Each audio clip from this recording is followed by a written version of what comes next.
Welcome to today's show. LIGO-India is very fortunate to have with us today Professor Gabriela González. And before I begin my interview with her, let me take you back to 2015, where a striking news created a huge wave in the world of physics. What happened in 2015? I'll tell you. The first ever gravitational waves were detected and achieved by the LIGO scientific collaboration. And behind this discovery was some of the greatest scientists who had put everything online to achieve the greatest discovery of our age. I'm very thrilled to have Professor Gabriela with us today, who is currently serving as the Boyd Professor of Physics at the Louisiana State University. She is also one of the founding members and the former spokesperson of LIGO Scientific Collaboration. So I welcome you here. And here's my first question to you. How was your childhood like? How was your school life like? And when did you exactly know that you were interested in physics? Yes, well, as you may know or not, I was born in Argentina. And I grew up in the city, I was born and grew up in the city of Cordoba, which is not the capital, but it's a big city. It was more than 1 million people when I lived there, almost 2 million now. For Argentinian standards, not for Indian standards, but it is a big city. So I'm a city girl. And my parents were very interested in my brothers and my education. So they looked for very good schools for us. I was good at math. I liked math. So for the high school, they found a school that was not close. It was actually quite a drive to get me there. But it had a technical degree. So I learned in chemistry. So from early on, I learned science, physics, chemistry, and I loved it. I loved it. I mean, the fact that with math, you could explain things, you could explain how things happen, how atoms happen, how molecules happen. I mean, and then, you know, when I was getting to graduate from high school and I began to choose what did I want to study in college, because there was never a question I was going to college. My parents never pressured us on what to do. My father was an accountant. My mom was a high school math teacher. So they were not scientists. They were into numbers, but I loved science. And I thought that because everything was made of atoms, I mean, people and trees and molecules and stars, and then if you studied physics, you could explain everything.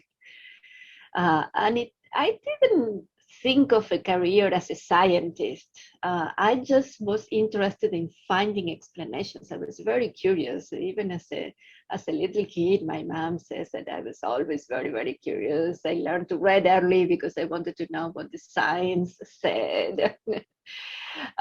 So I was curious to know how things worked. And that's when I went to college to study physics.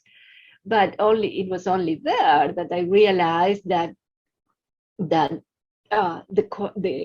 all the questions had answers like I had thought, and not even all the questions had been asked. And that's what scientists did, because the professors in college were scientists themselves. So that's when I said, oh, I want to do that. I love teaching, so I always thought I was going to teach too. Like my mom was a teacher, so I was going to teach, but college professors were scientists and teachers, so that was perfect. So moving forward, we have a second question for you. How did general relativity come in your life? I mean, how did you fall in love with general relativity? Yes, like I said, when I started studying, when I started physics in college, I thought I was going to be interested in nuclear physics, in you know, elementary particles and atoms.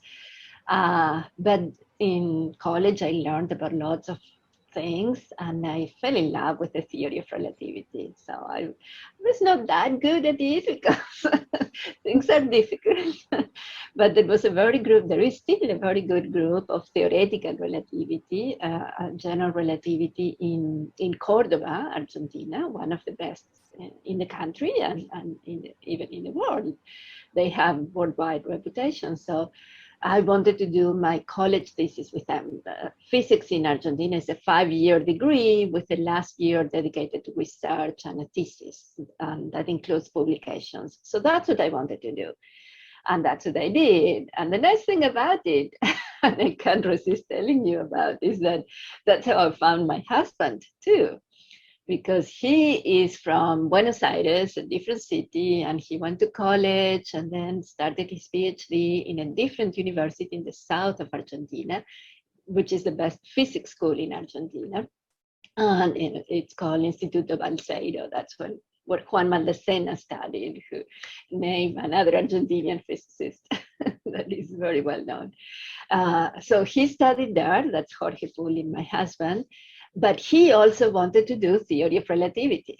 That's what he wanted to do his PhD thesis on, but there wasn't a group of relativity in the university where he was. So he learned about this group in Cordoba, and he came to Cordoba to do his PhD research. So that's how we met. So we like to say that we proved Einstein wrong, because Einstein has this saying, we have a poster with it, that gravity and his theory shouldn't be blamed for people falling in love, but we do blame him. Thank you so much for sharing this with us.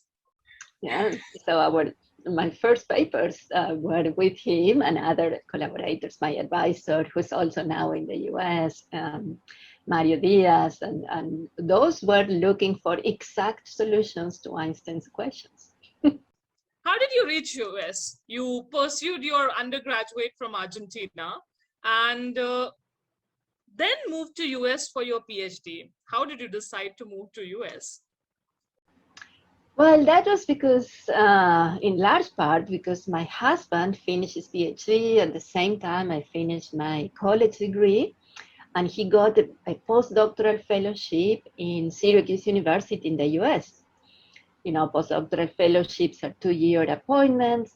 So I thought I had registered myself to start the PhD in Cordoba, but we said, well, I'll go with you with this fellowship. We had just gotten married, and then I'll take courses, and it's going to be great, because the group in Syracuse University was led by Abai Ashtekar, who name that you probably know. He's also a very, very famous physicist in theoretical relativity from India, and he was in Syracuse University at the time. Now he's at Penn State.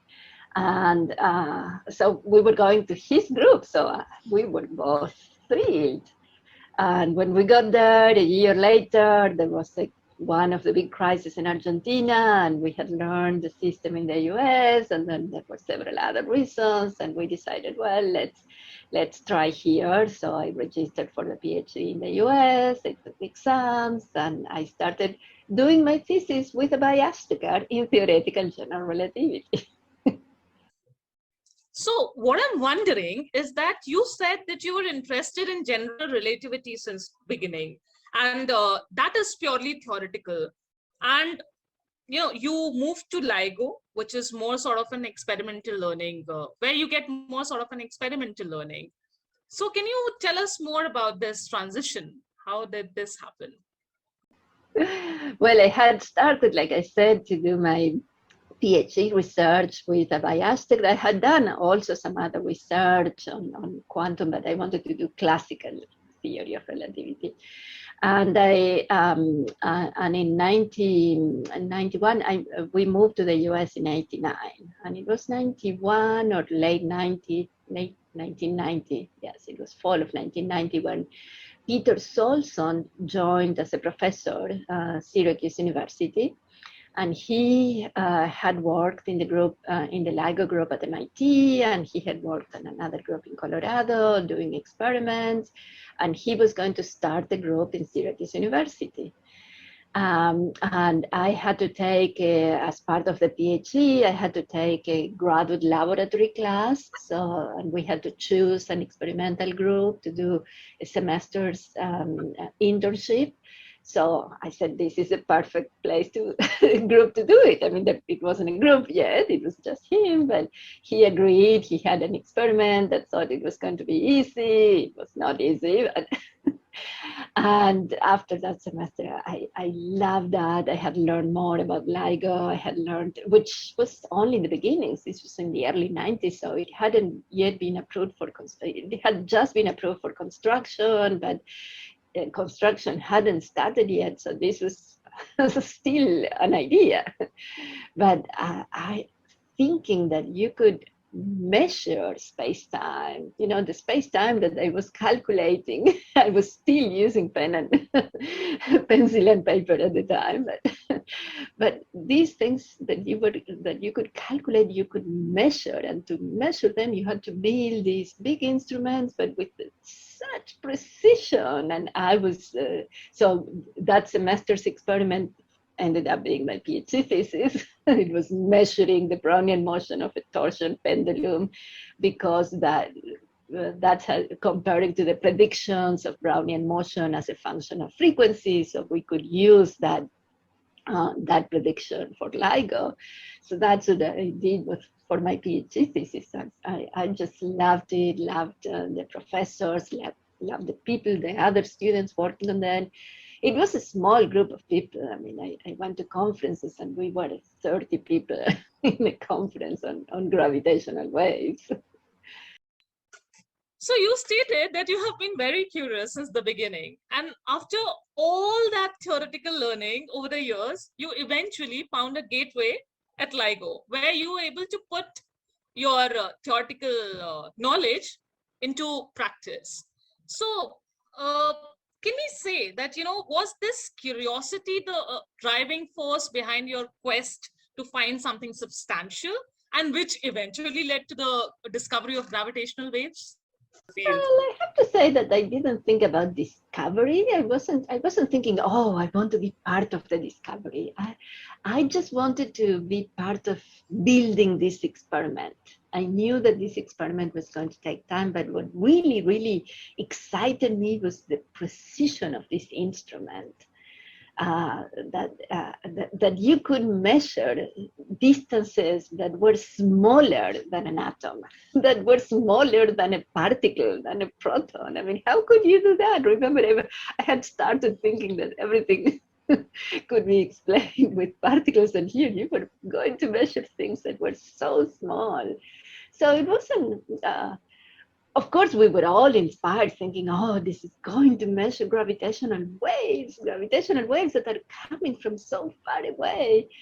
But I wasn't thinking about being part of a discovery. I was, and I'm very glad I did. But I think many people who made, many students and postdocs who have helped build the experiment were equally as proud when gravitational waves were discovered, even if they were not part of that discovery in time, because it was built over decades of efforts of so many people, and every little bit was needed. You mentioned that your association with LIGO has been since the beginning. Can you please tell us more about it? How was your journey all like?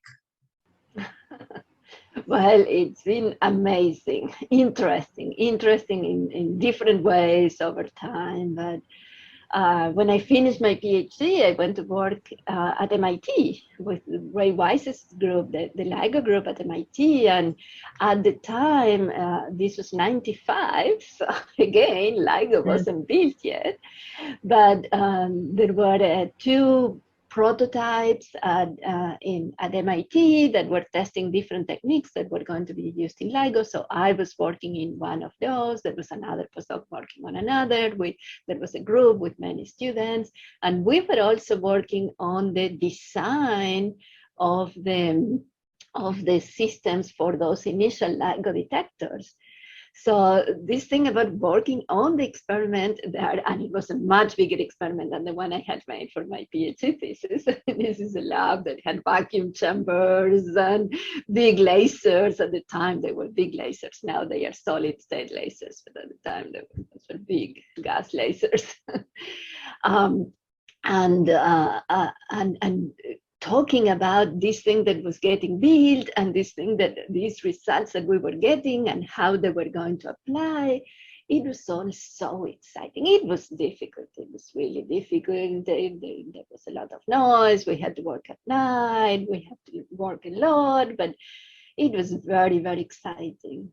Then but all this time, even before I finished, when Jorge finished his first postdoctoral fellowship in Syracuse, he moved to another place. He moved for another postdoctoral fellowship in Salt Lake City in Utah. So that was very far away. We saw each other. We had to fly, and that was expensive, so we didn't see each other that often. And then Astik moved to Penn State, founded an institute in 1993. He got a faculty position. Jorge got a faculty position in Penn State, working with Abai in that institute.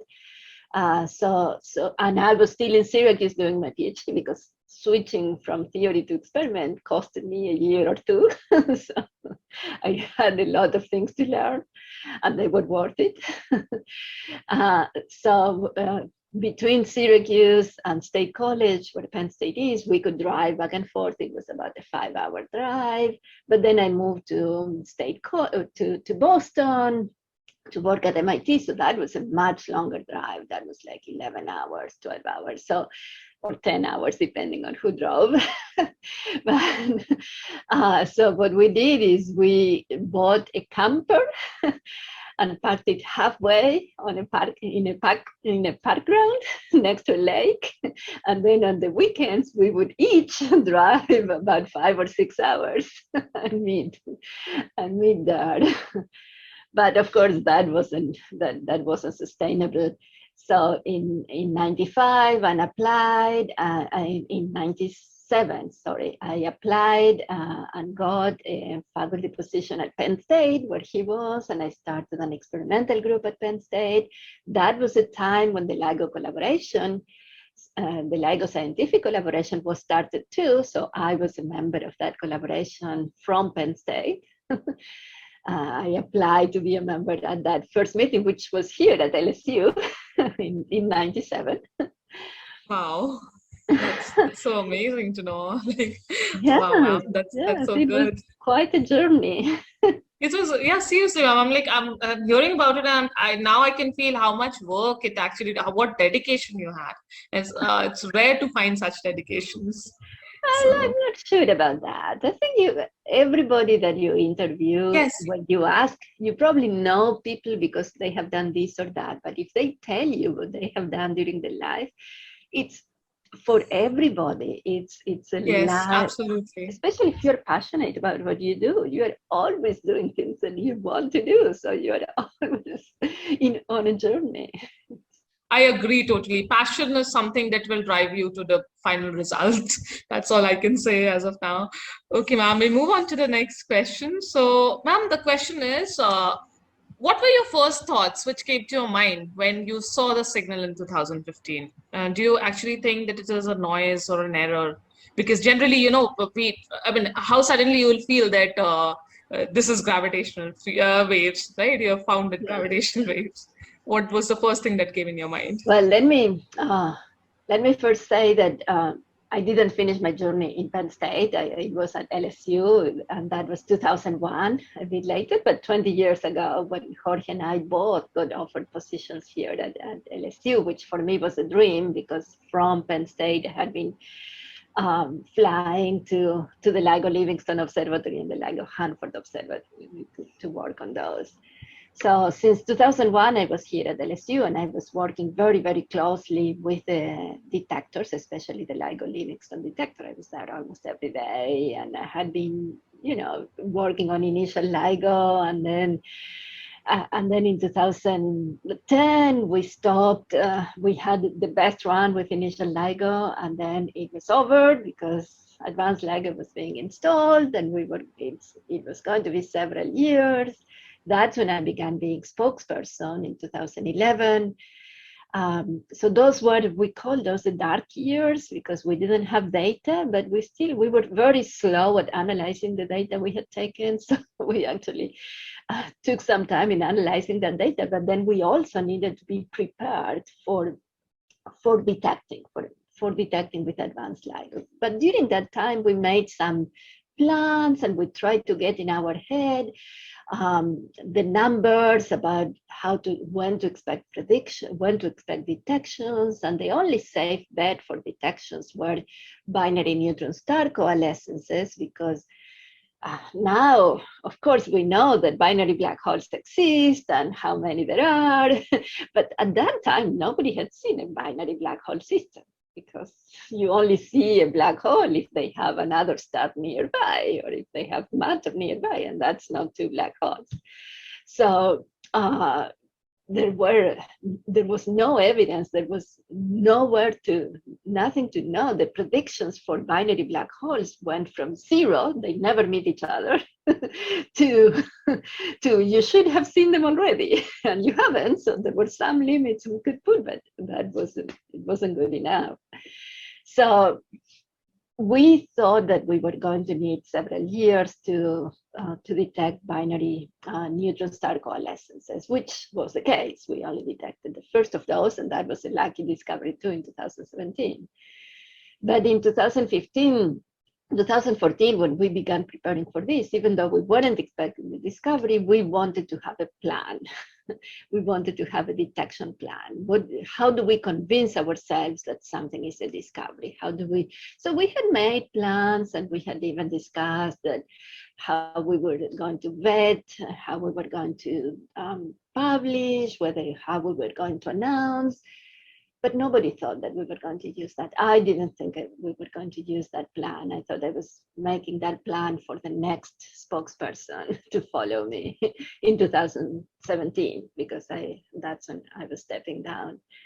And in 2015, now I get to your question. Sorry, it takes me so long.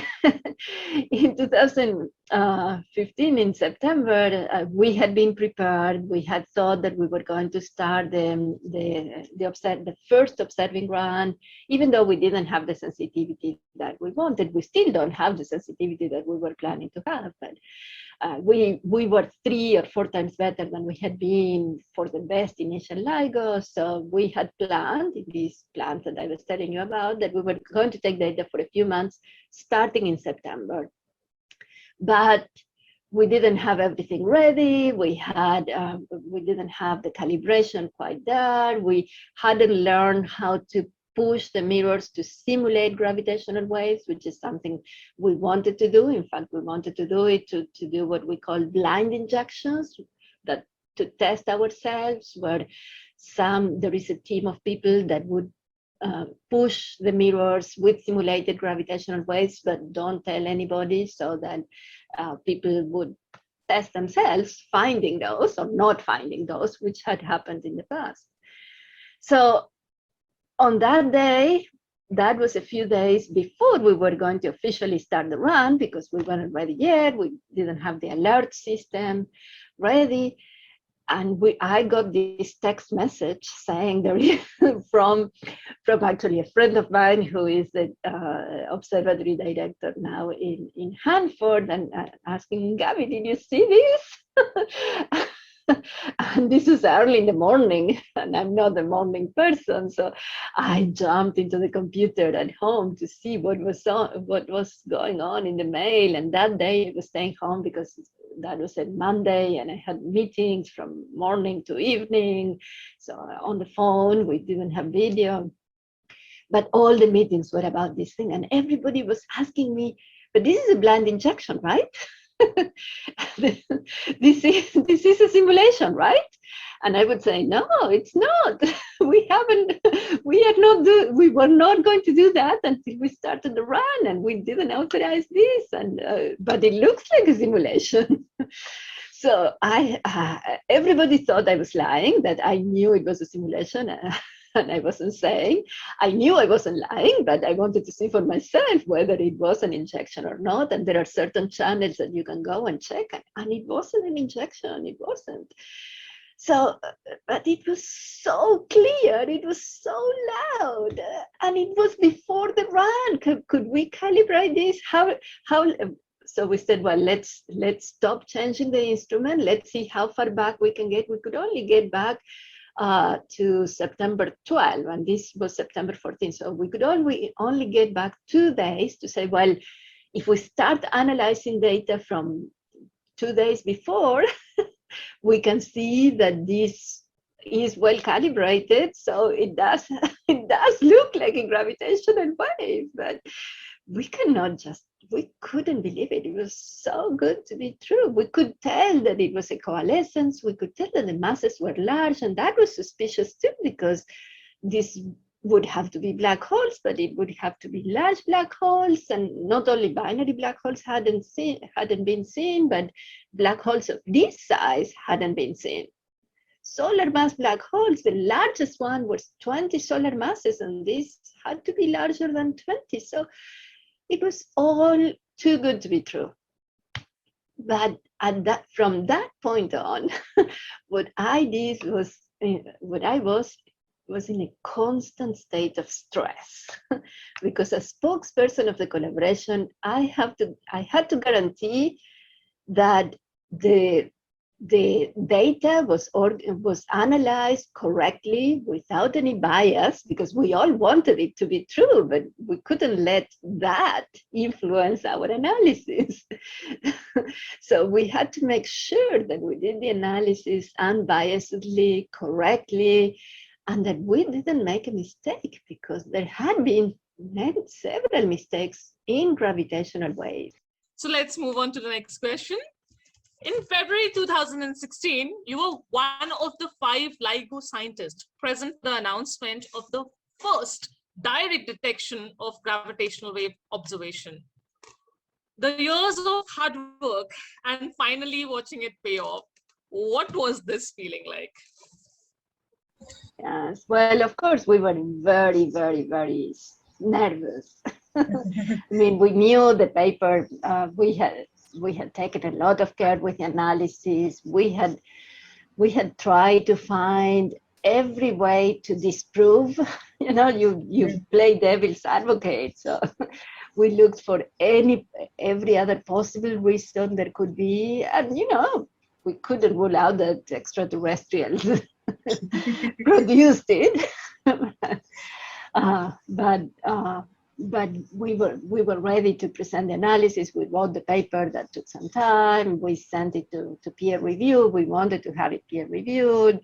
We got very favorable reviews. So we were ready to announce it, but I was still nervous. I thought that, there were going to be skeptics, that there were going to be people asking aggressive questions, and it was not the case. It was so nice to see that not only scientists were accepting it, but the general public was so interested in this. I mean, the news appeared in all papers around the world. I mean, in first page of all papers, but they didn't know what to put. I mean, many people put Einstein's face or some waves, but there wasn't a plot that we had produced that they could put. It wasn't like the Event Horizon telescope black hole image, that it was that image that appeared everywhere. And still, we got so many questions from people and interviews, and people in Argentina. When people in Argentina learned that I was Argentinian and I had been part of this announcement, the president of Argentina called me the next day. So it was such a big thing, but it was so nice, not just for the scientific milestone that we knew it was going to be, but for inspiring so much enthusiasm for science. That's what we like the best. This is something with which I completely agree. This discovery has especially sparked a great interest in science, and especially for the younger generation. So here I want to ask you that gravitational wave astronomy has a very limited audience, and not many people, they know the implication of gravitational wave astronomy. So how will all the current research which is going on impact the life of a common man? Well, it inspires them, right? I mean, everybody's curious, not about the same things. Maybe not everybody wants to know how atoms work like I did in school, but everybody looks at the stars at night, even in cities, right? People look at the sky and they see the stars and they want to know. It's not that they want to do that themselves, but they want to know. Everybody wants to know. So learning about how the universe works, and it's not just gravitational waves, right? The same thing happened with the Higgs particle, or with the Hubble pictures. I mean, these deep pictures of the deep universe that showed so many galaxies, or the new planets that are being found now. Everybody wants to know. It's not just scientists who want to know how the universe works. I mean, we scientists exist because people pay us to do what we like and learn through very, very hard work how the universe works. So it won't affect, of course, basic science is much, much later applied in technology. I mean, the laser was invented because of curiosity, and now it's used everywhere, but it wasn't invented to be applied. It was invented as part of an optical, new optical technology. So technology uses basic science, but much, much after that. General relativity, one would think. I mean, what is general relativity useful for? Well, it's now used in GPS, right? You need to know corrections from GR for GPS to function correctly. So Einstein would never have predicted that. If anybody had asked Einstein, what general relativity, what's your theory good for? He would have said, to understand the universe better. And people loved him. So science of today is the technology of tomorrow. At least this is what the discoveries say. Yes, and that has always been the case.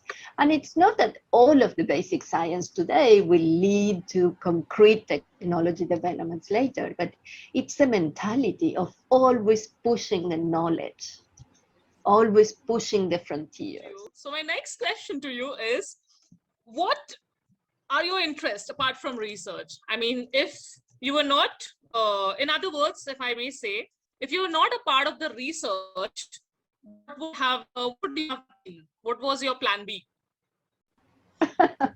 Well, I was never a good planner, as you can tell. I mean, I was zigzagging in my path. But there are a lot of things I like doing that have nothing to do with science. I like knitting, especially for my nieces and nephews, and I like cooking. I love cooking. I love ethnic, and I like learning how to cook new dishes. When I was in graduate school, my best friend there was actually a partner of an Indian student, and there were several students from India in our cohort, and we would have these dinner parties where we each cooked something from our place. And I loved Indian food. I learned to love Indian food. And I went to India, I think for the first time. I went in 95 or 96 when I was very young. And I love the food so much that I learned to cook it. So I have my favorite dishes and I don't eat them the same way. For example, I like idlis, which I don't get in restaurants very easily, but I don't eat them for breakfast. I eat them for dinner. And I also like, it's not a sport or a hobby, but I I love driving convertible, fast convertible. Wow. I had a No, convertible since I think wow. it was when it was 90, 98, 99 when I bought my first convertible, and that's a car I've driven since then. Wow. I still do. Wow. So, ma'am, coming to a last question, and this one is really close to me. You know, I really love to have an answer for this. That what is that one piece of advice you would provide to young people, and especially to all those girls who want to pursue careers in science? Ask, ask questions. Ask questions. Never stop asking questions, and that's something that uh, that I know I wasn't shy about asking questions, but Okay. I realized later that most people are shy about asking questions. They have this thing. I think I never felt stupid myself, even though I was sometimes. Hmm. I always felt and I still do, that I feel I know less. There are lots of people that know more than I do, and that's why I ask questions. So I was never shy to ask questions, because it was obvious that I knew less than the people I was asking the questions Absolutely. to. That's why I was asking the question. But that's not what many people think. They think that they don't want to ask questions because they will look foolish. They will, and no, they will look curious, and that's the truth. So ask questions, because that's how you feed your passion. I mean, and it's not that you're going to get answers. I mean, sometimes people who you ask, they don't know the answer, but then they will tell Absolutely. you where to find the answer, and then every answer you get will generate more questions. After teaching for many years, which I love teaching. uh, I know, because I see it happening, that when somebody very shyly, after a lot of prompting, somebody asks a question, everybody looks at the person saying, "I'm so glad you asked it," because Oh, I had the that same question. that's just the right motivation, ma'am, that we need. That's just the right motivation any child needs, you know, to be appreciated for asking that question and not to That's be right. so it's also about the teachers. It's also about you know, people, how they react to the question. So that is one thing that I think we should promote really well among all the teachers And also. most scientists, I can tell you, they love when people ask them questions. For me and for most people, there's nothing worse than finishing a talk and then seeing everybody, "Oh, I can't wait until I move away." And then nobody asks the questions, and then they all go away. That's a failure. That's the worst. That was fantastic. Thank you so much, ma'am, for being here with us. And I thank LIGO India for giving us this opportunity to have this great interaction with you. Thank you so much for your time once again.